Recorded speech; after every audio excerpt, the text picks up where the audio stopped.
Growing a business is kind of tricky right now. Supply chains are squeezed, tariffs and trade policies are dynamic, and cash flow, it's tighter than ever. You need clarity to come out on top. Without it, you risk falling behind. If only you could hop in the DeLorean and see the future, right? Thankfully, there's NetSuite by Oracle. NetSuite has real-time forecasting to help you move ahead with confidence. This is your AI-powered business management suite and the #1 cloud ERP. Trusted by over 42,000 businesses, NetSuite brings accounting, financial management, inventory, and HR all under one roof. It's your single source of truth, giving you the data and control you need to move quickly. And with AI built in, you can automate the busy work and focus on strategy. NetSuite helps you see what's stuck, what it's costing you, and how to pivot fast. If I were running a business with a lot of moving parts, I'd use NetSuite for full control over everything. Tame the chaos with NetSuite. If your revenues are at least in 7 figures, download the free ebook, Navigating Global Trade, 3 Insights for Leaders at netsuite.com/SPI. That's netsuite.com/SPI. You spent months building towards launch day, but when the clock hits 0, your site crashes. Bots swarm, and loyal fans rage on Reddit. That's not good. Fanfare was built to stop that. Fanfare is the drop platform made for high-pressure moments, stampede-proof infrastructure, verified waitlists, and bot filters that actually work. Instead of refunds and rage, you get retention and revenue. And that sounds great to me. Your next launch shouldn't be a gamble. Get Fanfare's 5-step hype drop playbook and learn how to bulletproof your drop at fanfare.io/playbook. Again, that's fanfare.io/playbook. Every single time I see a tactic, I'm like, yeah, but that didn't work for me. So what can I do differently? The real big turning point for me was when I basically said, okay, let's create a lead magnet that works for everybody who owns a pool. I created a OTO page, or a one-time offer page, and it worked. It converts like crazy. It sold more courses than ever, and we make way more with our digital product than we ever made through Amazon. That was Matt Giovanisci from SwimUniversity.com, an epic, really, empire that includes books, courses, and programs, as well as now e-commerce products as of late to help people with their pool maintenance. Yes, pool maintenance. And Matt's bringing in 600 new subscribers per day through certain tactics and strategies that he reveals for us in this episode. This is session 595 of the Smart Passive Income podcast. My name is Pat Flynn, here to help you make more money, save more time, and help more people too. And, we always talk about the riches in the niches. Well, this is a classic and clear example of somebody who's doing this very, very well. And we're going to hear about what he's saying yes to, what he's saying no to as far as opportunities, and how he's growing his business, and just all the ins and outs of it. It's an incredible story that starts way back in 2004, in fact. Yes, he's been doing this for a very long time, but he's been pivoting because a lot of things in the environment have changed, like how Amazon works and how Google works. We're going to hear all the insides of it. Again, Matt Giovanisci from SwimUniversity.com. Enjoy the episode. Here we go. Welcome to the Smart Passive Income Podcast, where it's all about working hard now so you can sit back and reap the benefits later. And now your host. He's drawn to bodies of water so much, you might as well call him Moana. Pat Flynn. Running a business means legal questions are inevitable. Is this contract or agreement solid? What can I do if a client won't pay me? Am I set up properly for taxes? Well, rather than trying to navigate all of this on your own or searching endlessly online, imagine having a law firm on your side without the high hourly rates. That's exactly what Legal Shield's small business plans offer. With Legal Shield, entrepreneurs get access to real legal support, contract reviews, collection letters, guidance on business formation, and even help handling IRS audits. Members can book consultations, upload documents through the app, and work with a provider law firm that understands small business laws in your state. You also get proactive help on tax and trademark questions so you can stay ahead of legal risks. And if a client delays payment, Legal Shield can send professional collection letters to help you recover what you're owed, all for a fraction of what traditional attorneys charge. Go to LegalShield.com/SPI or call 833-570-9980 to learn more and get big business legal support without a big business budget. That's LegalShield.com/SPI. Still using a copy-paste website? Break the template trap with Framer. Whether you're overwhelmed by traditional site builders or frustrated with cookie-cutter designs, Framer gives you the freedom to create a site that's professional, polished, and uniquely yours. Framer is the design-first, no-code website builder that lets anyone ship a production-ready site in minutes. It's free to start, allowing you to browse hundreds of pixel-perfect templates or even design something on your own on a totally blank canvas. Add bold animations like appear effects, text effects, parallax scrolling, scroll animations, looping animations, and much more in seconds. The built-in AI handles the heavy lifting, generating starter layouts, and can even translate your entire site to any language. Ready to build a site that looks hand-coded without hiring a developer? Launch your site for free at framer.com and use code SPI to get your first month of pro on the house. That's framer.com, promo code SPI. Framer.com, promo code SPI. Rules and restrictions may apply. Matt, what's up? Welcome to SPI. Thanks for being here. Thanks for having me. I'm excited to chat. You and I have crossed paths several times at events, especially FinCon, where I saw you speak. I've seen you rap before. Yeah. And I recently found out that you have a very successful pool business, which is what we're going to talk about today. But is that where you started with all this internet stuff? Was it the pool thing? Yeah, I've been in the pool business my whole life. It was like my first summer job as a 13-year-old, just kind of like, hey, do you want a job at this pool store? I was like a friend's neighbor, worked there, and she needed kids to stock shelves and stuff. And so, yeah, I worked there and then basically stayed in that industry, just worked at that store and then worked at other stores. And then eventually started to do website design kind of on the side because I was in a band and we needed a website, couldn't afford it, a hired designer. So like learned computer stuff very late in life. I mean, I know we're Zennials, right? They call us, right? Because we're not exactly like in the millennial generation, but my computer skills kind of came right when I was supposed to go to college and my dad bought me a computer and I decided to just edit videos for fun instead of doing any sort of college work. And because I was working, I ended up like not going to college and dropping out twice, deciding like, oh, I make plenty of money doing this and it's fine. And I got into marketing for a pool company. And that's sort of where it all started because I'm like, okay, I'm behind a computer. I'm still doing pool stuff. I still have all this knowledge. And I decided in 2004 to turn it into a website. So basically everything I knew since I was 13 years old, I'm like, okay, I know how to design websites now.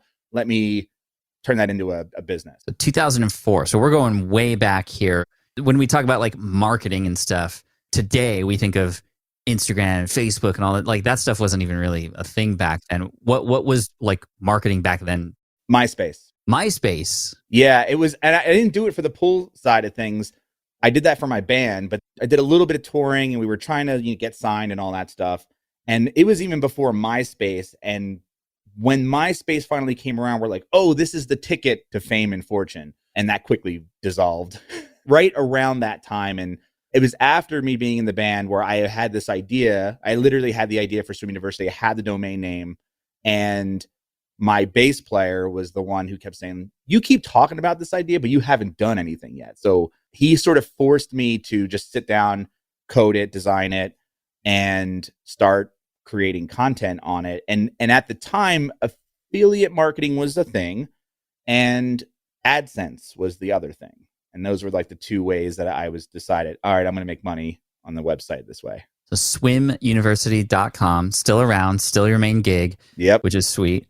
And I got in tune with Swim University during the pandemic very recently because couldn't go anywhere and we wanted to entertain the kids. So we got one of those pools, like one of those inflatable pools, like the nicer ones that uses an air pump and all this stuff. And we had it in our backyard and, we had a cover for it because I didn't want like bugs and stuff going into it. But then, after like 4.5 days, I opened it up and then like we went in and it's like, why does the water feel like different right now? It's like kind of slimy, like, ugh. And so I look online for help on like the pool. And of course your face pops up. I was like, yo, I know that guy.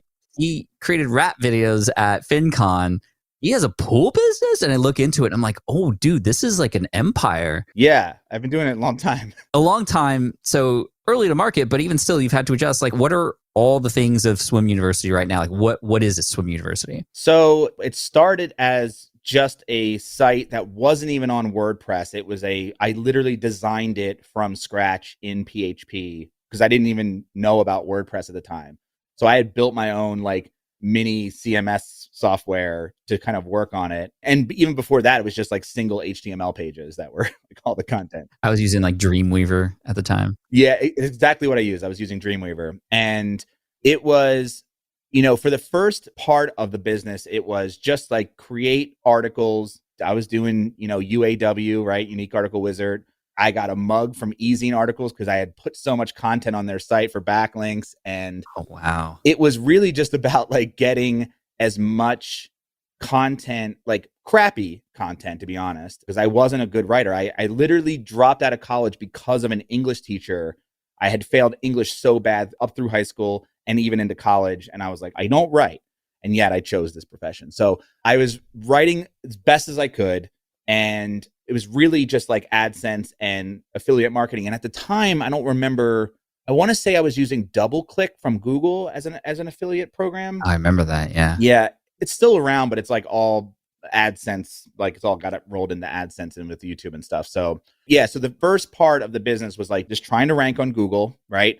By getting a ton of backlinks to what was already crappy content on my site and the crappy content that I had put out for backlinks, and make money through AdSense and make money through affiliate links. And the idea behind the whole site was a customer would come into the store and they would say, I have a problem with pool algae. I'm lost. And here I am, like a kid teaching like adults how to take care of their thing. So it's like a lot of power, right? They would just come in and I would just start putting bottles down on the table and, chemicals down on the table after testing their water and go, here's the order of operations. And I would write down on a piece of paper, go home, do this exactly how I tell you.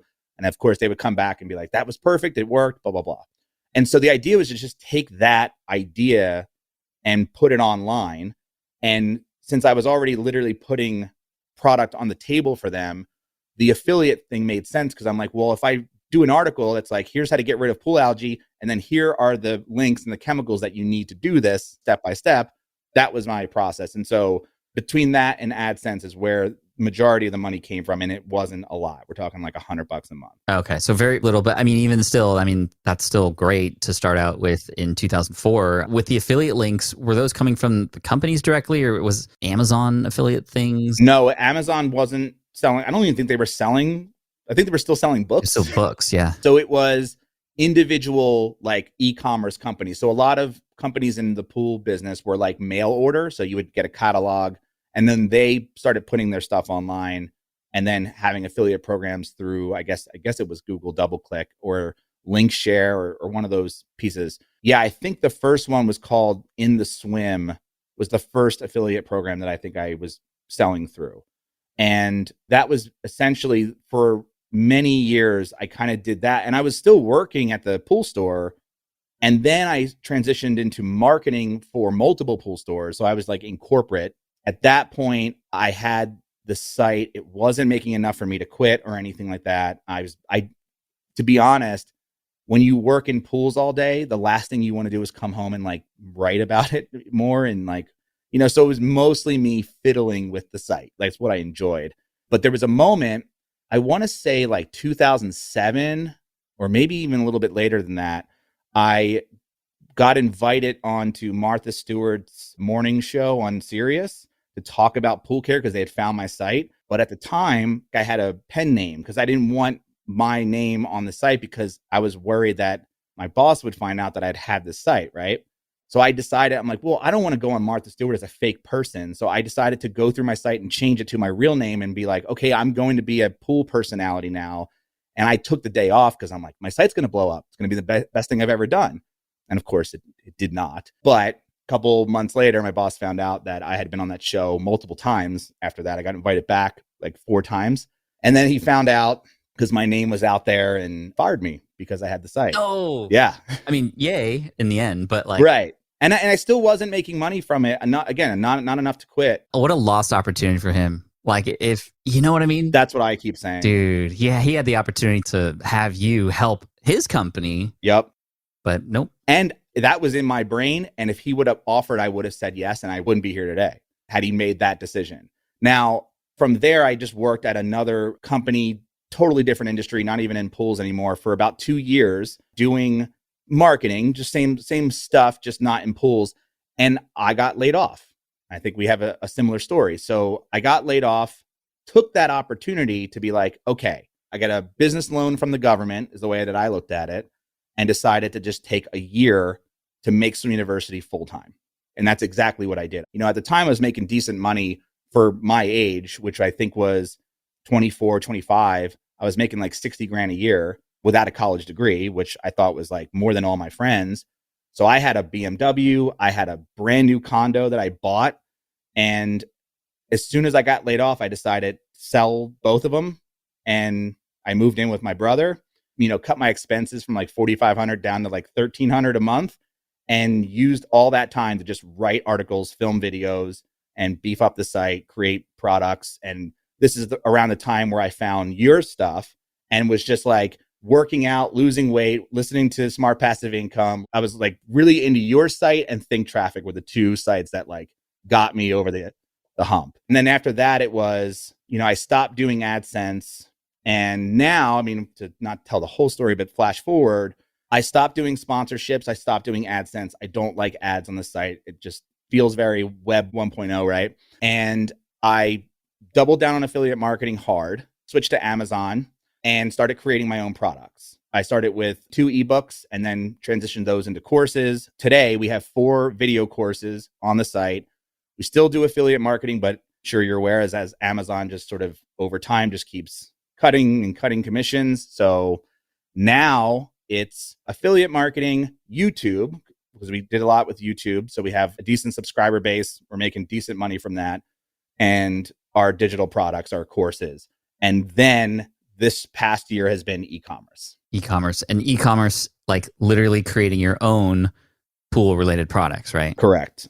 Yep. Okay. We'll get into that because I've dove a little bit into e-commerce and it's a totally different beast. I'd love to get your take on that for sure. Yeah, because you were part of the inspiration for that too. Oh, really? Okay. SwitchPod was absolutely like, oh, okay. Because I hung out with Caleb a lot, and when he did that, I was like, oh, okay, this is cool. This is next level stuff, which I like. Well, let's just get into it. Like, what did you make? I didn't do what you guys did because I wanted to just get my feet wet, and I just white labeled one product. So I ended up much easier to do than like invent something. Yeah. And with pools, like I didn't have an idea, right? I didn't have like, oh, I have an idea for this pool brush that's going to revolutionize the pool industry. I just was like, for a long time, I thought, especially too after the Amazon thing happened, where you're like, I'm putting these products on my site and I'm telling people to use them because I trust them. I've used them my whole life. And yet Amazon's only paying me 3%, right? Nowadays. So I'm like, okay. And then I tried to find other pool related affiliate programs that paid more, and I did, but they keep cutting their programs. They keep stopping them. So I'm constantly playing this game of whack-a-mole in the affiliate market in my industry. I was always afraid to sell my own product because I'm like, well, how do you ship this? Who's going to do customer service? We're a team of 2 people and have been a really small team this entire time. And that's been a philosophy of mine because I don't want to be a manager. I'm not a manager. I feel like I'm more of a creator than a manager. I just didn't want that job. And so for 2 people, I'm like, we can't do this. It's impossible. And I ended up listening. Well, I didn't actually listen. There was a guy that got interviewed on Niche Pursuits podcast, and apparently had mentioned me. And then the host of that show emailed me and said, hey, you should listen to this because this guy mentions you. And he says something pretty interesting, which was he called me out and said, if Matt from SPI University were to ever get into physical products, he would crush, he would dominate because he's already built this trust of education and helpfulness through his YouTube channel, blog, email list, all that. And his name's Andy Humphrey, and he has a sprinkler site. He sells sprinkler systems as an e-commerce site, and he's been on Shark Tank. And it turns out like just small world stuff where he was one of my bigger inspirations from the very beginning because he had a site called Eco Mowers. And I thought that was such a great idea. Like you're going to sell old school push lawnmowers that just cut grass, but label it as an eco-friendly option instead of using gas and whatever. So that was one of the early inspirations too for SPI University. So full circle, I get in touch with him and he kind of becomes my mentor in this e-commerce space and gives me advice on like, hey, do a white labeled product, start small, do one thing, make sure it's cheap enough to ship. And if it's consumable, win-win, right? If they can keep buying it. And I was like, all right, but do I have to go to China? Like, where do I go? I don't know anybody. And he was like, well, I know somebody. And so he puts me in touch with this guy who does pool and spa chemicals, who turns out I've known for a long time. He was just in a different industry in the pool side of things. Interesting. So I've had dinner with him multiple times. He just worked in magazines before he did e-commerce. So long story short, I took 2 products that he manufactures in the United States and white labeled them, and then bought a small quantity, about $5,000 of an investment into like about 400 units, put up a Shopify store, sent an email, and sold out. In one email. Well, 3, but yeah. And then how did you feel after that? I was like, oh, well, now what do I like? I should have done this sooner. Yes. Well, I think, you know what, too? I don't know if the infrastructure was there, because and maybe I'm wrong about this, but I had 2 people kind of like handhold me, because I said, I know how to do this. I ran retail stores, so I know how to buy inventory. I know how to do all that, but I don't know, how do you ship things? They told me about a company called Deliver with 2 R's. 3PL. Yeah. And I learned that term last year. And I was like, okay, so they're a network of 3PLs. So you send it to one place, and then they kind of just split it up between like 4 different warehouses across the United States, and it connects with Shopify. So every time a Shopify order comes in, it just magically appears at their door, and everything's connected. And so I was like, that just blew my mind, because I thought, well, then I could send them anything. I have a little home brewery in my house, and I started making custom glassware with my logo on it.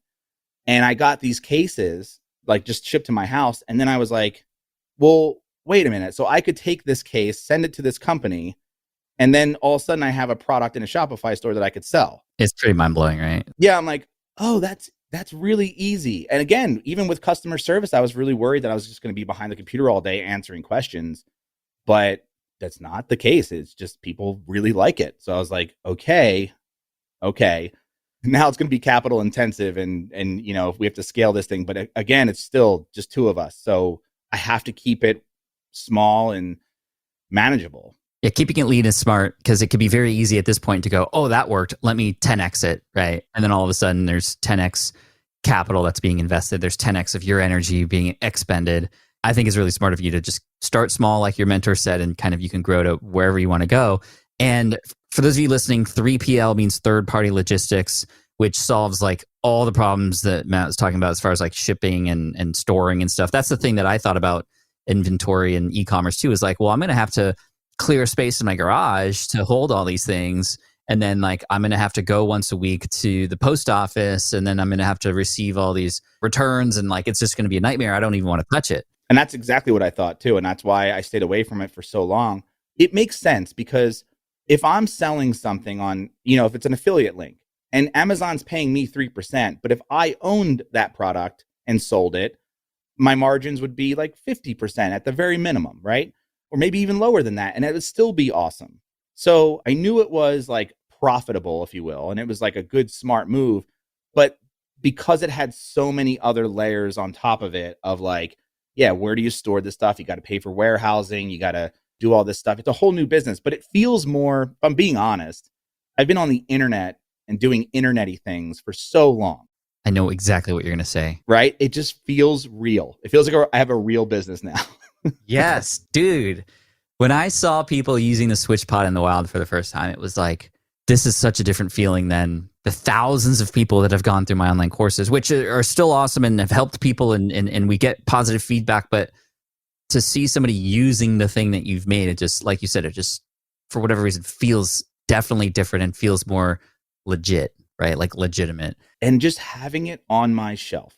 It's a bottle, it's a chemical right now. And it's not, I didn't design it or anything, but it's my label, it's my name and everything. And looking at it on my shelf, I'm like, I made something real in the real world and not just like a digital thing, which has been great. I mean, you know what I mean? But it just feels, again, I've been doing this for over a decade and it's a great business. But this past year, I was like, I feel like it's doing it all over again, right? It's like it's like that fire that you once had in the early days now is like back. And I don't know how long it'll last. It's still just cool to be like, I've done that too, right? It's like another notch on the belt. Amen. I love that. Let's go back in time a little bit. You said that you mentioned that you had courses and such. I want to know what it was like to launch a pool-related course. I think a lot of people listening have their niche businesses, but in many ways don't feel like either they're qualified to create a course or a course wouldn't work. How did you make a course or courses work for you? It started as an ebook. Oh, that validated the course idea. Well, so this is where my story is a little bit like, so basically I have all the references too. So I decided after the pool season, I forget which pool season it was, if I'm being honest. There's pool seasons? Yeah, well, right, not in California, but everywhere else in the world. Oh, true. I guess, yeah, sorry. Sorry, buddy. I'm from the Northeast, and yeah, you close your pool in September and you open your pool in May. Ah, okay. Yeah, thank you for that, bringing me back down to earth kind of thing. Yeah, so there's literally 4 to 5 months that, things are great. And that translates to the website too. It's not, this is our time right now as we're recording this. Like, we're peak right now. So pool season's over. It's like September. And again, I'm listening to you. I'm listening to Corbett. I'm talking with Baron. Remember Baron of Effortless Gent? Yeah. Oh, yeah. And Nathan Barry's doing his thing before ConvertKit. He's doing designer stuff. He had a book out, and I believe there was a moment, I don't remember the exact year, but he came out with a book called Authority, right? Which was about creating an ebook. And in that book, I read it and I was like, okay, so he makes a book, but he's not selling it for book prices. He's selling it $50, $100 and having these different pricing tiers. So I'm like, all right, that's what I'm going to do. And I decided to do it in hot tub care because that's the swim university is kind of split between pool care and hot tub care, right? And, our hot tub business is much, much smaller, but it kind of carries us through the winter a little bit, right? Because a lot of people use their hot tubs in the winter. So I read the book and decided, all right, I'm going to create the hot tub handbook was my first ebook. And I'm going to sell it for $50, like way higher than, whatever. Didn't sell any, didn't work. Put it out, however I put it out, probably not well. I probably did not promote it well because I was at the time, I was very anti-sales tactics. I was just like, I'm here to create helpful stuff. And so, I'm just going to put it on our website and it should sell. And you had traffic and you had an audience and, that kind of thing, right? And it just didn't go. I was full-time at this point. So I was making probably 40 grand a year just from Amazon, right? So that was the first year when I got laid off. The first year I was like, if I can make 40 grand a year, I'm good. I mean, obviously I didn't get to keep all that money, but I was like, that's a job for people. And that was my first year. And so I decided, okay, I'm going to create this book and I'm going to follow the rules of laid out by authority. And it didn't work.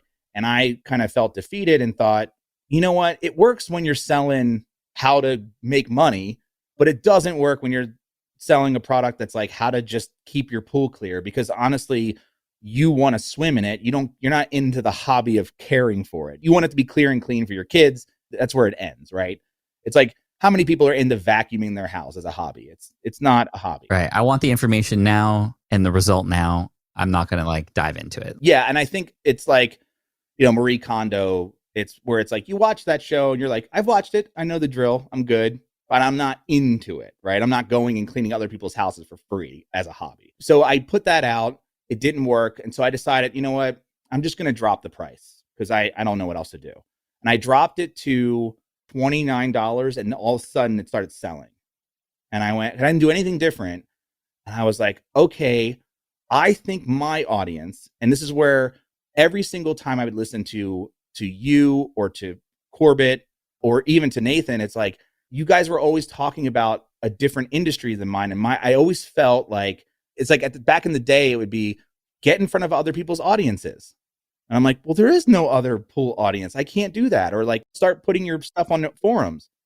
There was no forums. I didn't have any of that. So it was another one of those moments where I was like, oh, my audience sees ebooks as real books. They spend 20, when they turn the back of a book, it says US 29, Canada 30 or whatever. And so I figured that was the reason, right? The reason they see it as a book and nothing else. They don't see it as like, oh, it's going to revolutionize, change that it's an ebook, whatever. And a lot of people at the time too were like, when is my book going to arrive? I'm like, you already got it. Yep. I've had that too with my architecture stuff. Yeah. It's like, you never put in your address, right? So how was I supposed to send you a book? That was a moment where I had to literally put on the book, this is a digital product only. This is a PDF essentially. That's so funny. Yeah. So from there it worked and it started selling. But again, it would a fraction of what I was making from affiliate marketing. But I decided to keep going. I created a pool book. At the time, I called it The Art of Pool Care, which then I changed to the Pool Care Handbook just to sort of match the other one. That one did much better because I have a bigger audience there. I kind of learned my lessons from the first book. Everything was sold through Gumroad at the time. So it was like the quickest way I could do it. Maybe set up a sales page through the button on there. And then it was like, I don't remember what sparked it, but it was like, when you think about courses and books, right? If you were to look at the 4-Hour Work Week as an example, which was another like huge inspiration for me, right? Same, yeah. As well as everybody else, I feel like, at least in our generation. So if you were to take that book costs $24, right? It's cheap. But if that book was turned into a course, it would be worth thousands of dollars, right? Just because it's a course. And I'm like, well, then does that mean I can make a video course and charge more than a book just because my audience they see the difference of that? So I decided to do the pool one first. I flew back home to New Jersey. My friend's brother had a pool and we spent a week just filming the entire thing. And then I came back, edited it all, put together, bundled it with the book. Actually, at first it was separate and then I eventually bundled it. Long story short, now both books are bundled with a video course. Nice. And so I have those two are my flagship courses. They're both $97 each. And then I have two other smaller pool courses. One's about pool closing, because that happens sometimes in the East Coast. And then there's just money saving tips, like extra money saving tips, little mini upsell course. And so that's been the 4 products. We've had that for years now. I mean, 6 years, 7 years. And this past year, because Amazon started to tank in 2020 for us, the digital products completely took over because I started to implement more sales tactics, better sales pages, better funnels, and raised the price of the course, added more content to the course, just made it beefier, better, and just started to do real internet marketing when I always sort of avoided that for the longest time. Yeah, you mentioned that earlier that it feels kind of sleazy, or you just didn't want to fall into that trap, but now you're kind of doing it. How are you comfortable doing it, or what parts of it are you okay doing, and where are you still steering away from? So there was somebody who said to me, like, you made something good, right? And the way that people buy things, I was always afraid to give a discount. Like I was like, oh, that devalues my product. I'd rather have bigger packages or whatever. I never wanted to create a funnel where I like dripped out emails and like said, you got to wait till the next email to get this. And, just that kind of marketing. And I've tried so many different tactics, and I'm just like, none of this is really working for me. And this is the same old story for my business. Every single time I see a tactic, I'm like, yeah, but that didn't work for me. So what can I do differently? And people said that, well, because you're not actively selling this super helpful thing, less people are going to find it, and you're not helping them by not, you're not selling. And I don't have to do sleazy things. I just have to just put it out there more and just put it in front of people's faces more. And so the real big turning point for me was when I followed Miles Beckler, because people were like, that guy is just putting all this content out there. And I was like, okay, let me just see what he's all about. And I decided, you know what? I'm just going to try what he's doing. I'm just going to do it, not think about it. And the whole idea was I was going to focus on collecting more email addresses, which I've always done, but I was just never aggressive about it. And I decided that was the future of the business, because obviously Amazon's taken a hit at me. Google's, done that millions of times to other people. I've been pretty safe most of the time, except maybe like early 2008. My biggest converting page on my website was my thank you page after you signed up. I basically said, okay, let's create a lead magnet that works for everybody who owns a pool. I tested like 3 or 4 of them, and I picked one that worked. And then I created a OTO page, or a one-time offer page. So when someone subscribes, they get to this page and I give them a 24-hour half price discount. If they don't buy, fine. They get free content forever. And I mentioned that a million times. I say, look, we're 2 people. It's a mom and pop operation. We're just trying to keep the lights on. The course is super valuable if you want to shortcut, all the steps that we lay out for free on our website and YouTube channel. And it worked. It like converts like crazy. And it sold more courses than ever. And I don't get returns. Like people don't return it because it's affordable. I mean, we're only talking $50, right? For a full course and full book. So that, yeah, all of a sudden it kind of coincided with Amazon cutting our commissions, where we went from 70% of our revenue came from affiliate marketing on Amazon and 30% came from our digital product sales, to literally flipped. So now 70% comes from digital product sales and 30% comes from Amazon. And we make way more with our digital products than we ever made through Amazon. And then more recently adding the e-commerce part of it, which is growing and expanding. So you have this. Yeah. And it's all to avoid ads, because every single month, somebody emails me and says, you'd make a lot more money if you threw ads on your site. And I'm like, I know, but I just don't want to live in that world. I don't know. This is so epic to hear the whole story and to hear how it's going, and to get into your mind about like why you made certain decisions and why not. What's working right now to help you grow your email list and start that funnel like today? We haven't changed in probably 2 years. I've redesigned our cheat sheet. So we have a cheat sheet for both pool and hot tub. It's old. I mean, like the content is, I've had it for years. I did it as an infographic back in the day. Remember we used to use backlinks to get backlinks. So I had a huge infographic that I had made for both pool and hot tub. And I ended up taking a lot of that content and redesigning it into a cheat sheet, because I had tested, like an hour-long water chemistry workshop as a free giveaway. I tested a checklist. I tested multiple videos. And yet this like 1-page cheat sheet just worked better. And it's packed, it's tons of information. And I over-deliver too. Like we promote it at the top of our website and at the bottom of our blog posts. That's pretty much it. The other thing that we've gotten into in the last 2 years is running Facebook ads towards it. Mostly just retargeting people who didn't sign up in the first place. And that's been our strategy, or at least for the last 2 years. And we get about 600-700 subscribers a day. Well, in this time of year. Right. Because everybody's looking for that info right now. But still, dude, that's epic. Yeah. And, about 3% of those people, maybe closer to like 3.5%, convert into the course sales. And then after that, if they don't do that in the first 24 hours, they get an onboarding sequence, which is basically 7 days worth of like just super, super helpful emails on pool care. And then they get put into an evergreen newsletter every single year that gives them information when they need it, twice a week. And we publish a weekly YouTube video, which also contributes to our subscriber growth because we promote our cheat sheet in every video. And yeah, it's kind of just all sort of funneled into the download our free thing, get on our email list, because that's where we can deliver direct value over and over and over again. And we only have the one digital product, so they get hit once and it's like, okay, we're not bothering you every second with new course or new thing. It's just that. Sounds amazing.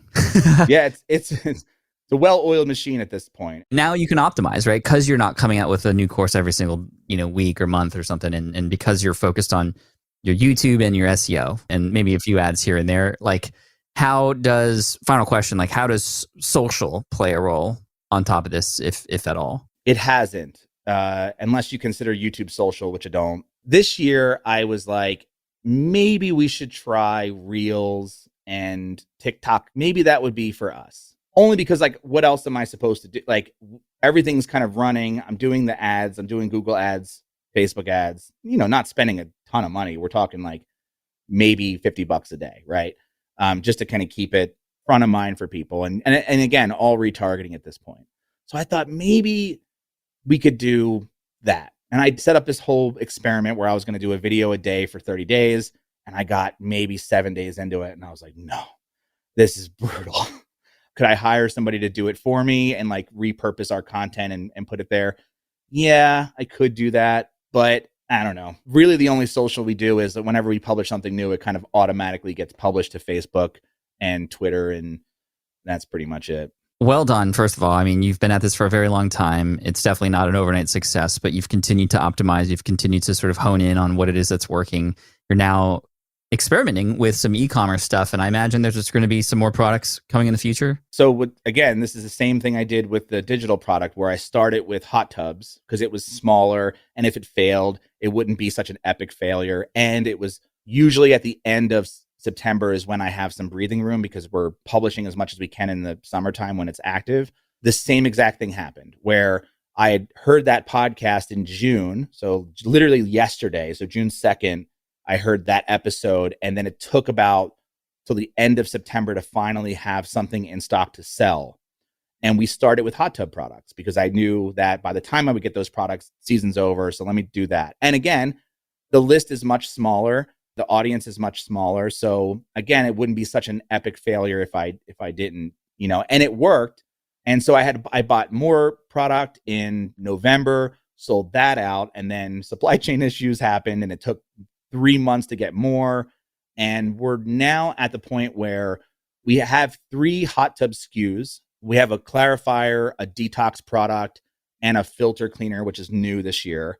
I decided, well, let's try the pool side of things and see where we get with that. So we have 2 products coming in stock, little too late. It's like we're right at the peak. So I'm like waiting for it to just appear. So we have a water clarifier and a flocculant for pools. And we also made our own pool brush to try. So again, small orders, just testing it this year to see, and I'm not even going to email my list because I'm afraid I'll email and we'll sell out before we could, reach other people. So this year is still a test for the pool side of things, but I feel like it's the future on how we really scale this business because we can only publish so much content on pools. We've covered the gamut, we've done it all, and now it's just kind of like we're just micro. For example, there are keywords that have now appeared in our keyword research studies that were never keywords 2 years ago because the pandemic made everybody buy pools. And you're, case in point right here. So like all of a sudden your search terms are much higher than they've ever were. So now it's like, okay, we have to fill in those gaps. But once they're done, we kind of treat our website more like a textbook that is updated every year rather than like a magazine where we're publishing new articles all the time. So it's sort of like a giant resource. And as long as we can operate our business through ads and through email and our website, obviously, kind of stay relevant in search, hopefully get into social media too, then it's like, okay, yeah, it's pretty much that. And, it's maybe like a once a month kind of maintenance mode thing for the 2 of us. Incredible. Have you ever thought about selling the business? We had this goal this past year where we're like, what if that were to happen? What would our lives look like after that? Steph and I are running the business and it's like, we don't even own a pool or a hot tub.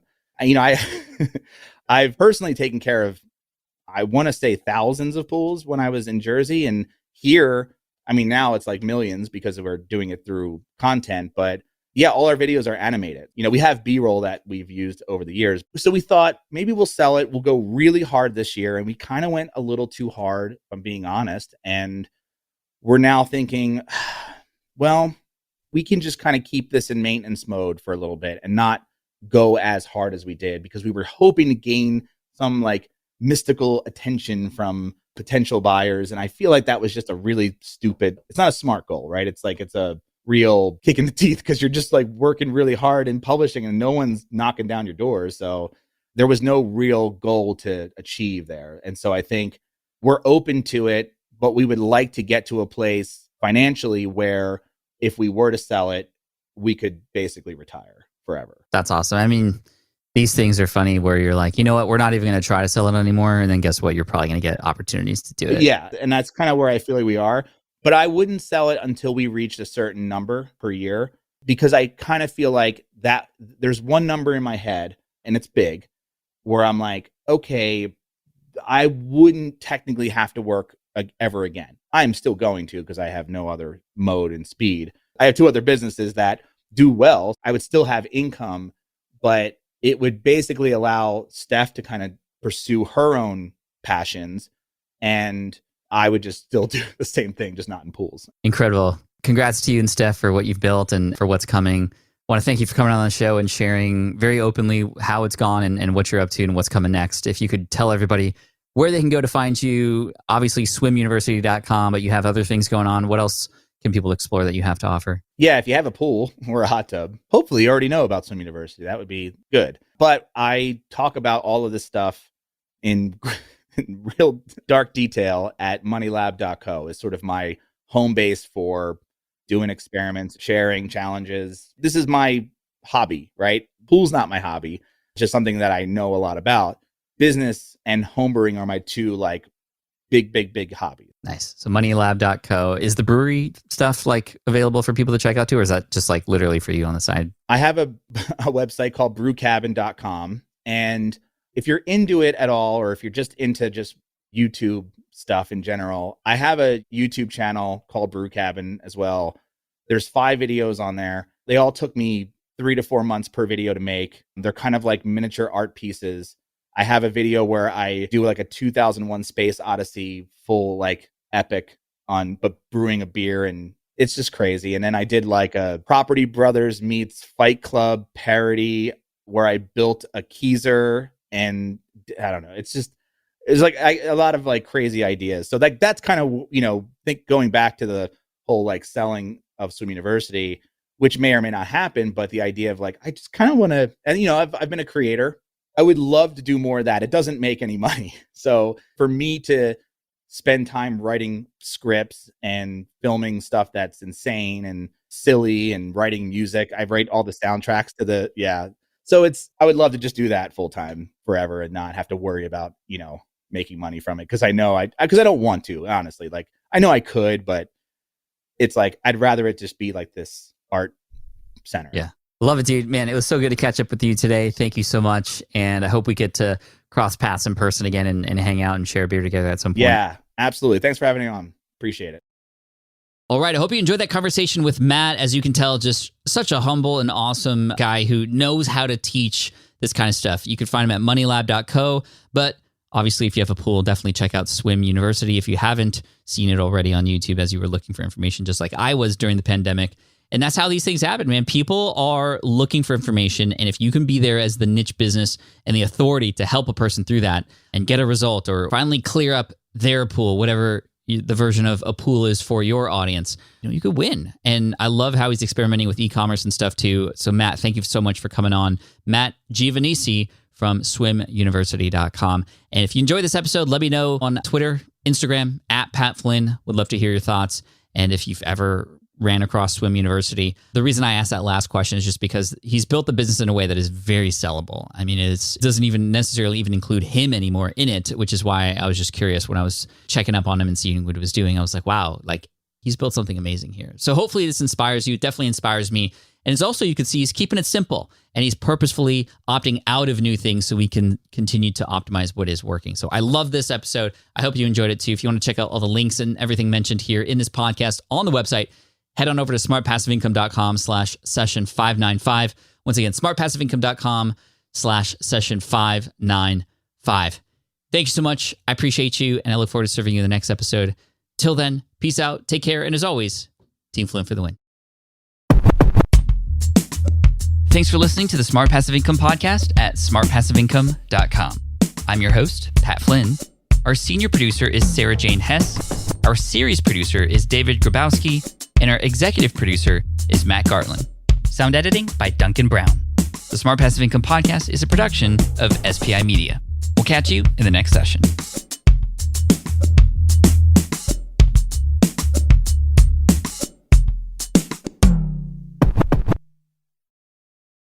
Hey, fellow podcaster, does this sound like something you've experienced? You record your podcast episode on one platform, download the files, edit in another app, then fire up a different tool just to create these social clips? Well, it can be clunky, time-consuming, and frankly overwhelming, especially for creators trying to grow. And that's why I'm excited to tell you about Riverside. Riverside is the all-in-one platform. Record, edit, and repurpose your podcast content all in one place. You just log in, record with your guests no matter where you are in the world, and just like that, studio-quality audio and high-resolution video. We use Riverside here at SPI as well now. With built-in AI, I can automatically clean up my audio, saving myself so much editing time, and it can even auto-generate clips to make promoting the show a breeze. And with Magic Clips, I can grab the best moments and repurpose them as short-form video, perfect for YouTube Shorts, TikTok, or Instagram, without re-recording a thing. So if you're tired of juggling tools and want a faster, simpler way to create and scale your content, it's time to try Riverside, built by creators for creators. Just go to smartpassiveincome.com/Riverside and use code SMART to get 1 month free on the Pro plan. That's smartpassiveincome.com/Riverside, promo code SMART. Look, I get it. You want to grow your business, but trying to sell to hundreds or even thousands of people gets very exhausting very fast. But what if you could sell at scale with a simple, powerful quiz? ScoreApp helps you sell to more people without adding more to your plate. You build a quiz or assessment that your audience actually wants to take. Then they answer a few quick questions and get a personalized result right away. It shows them where they're at and what they need to do next and how you can help. And you build huge amounts of trust before you make even a single offer. No hard sell, no chasing leads, just value at scale. Get 50% off the first 3 months using the discount code SPI. All you have to do is just head to scoreapp.com/SPI. Again, that's scoreapp.com/SPI.